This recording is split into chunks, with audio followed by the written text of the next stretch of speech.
Welcome to Kenton's videos. Enjoy the video. You start by powering on the Xbox 360 and switching your TV to the correct input. Once done, pick up the controller and open Dashboard, then navigate. Settings right arrow system, right arrow console settings, right arrow display.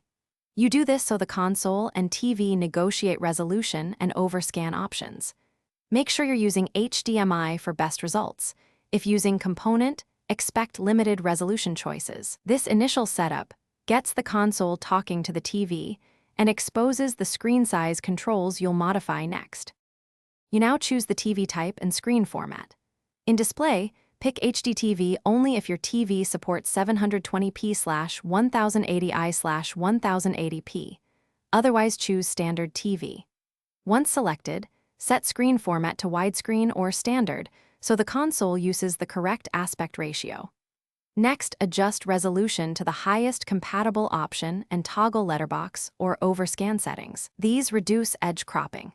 Make sure to test immediately by launching a game or the dashboard so you can see how each change affects. You finish by fine-tuning overscan and position so HUD elements and menus sit inside the visible area. Use overscan controls to nudge image edges, then save those settings and reboot the console if so changes persist.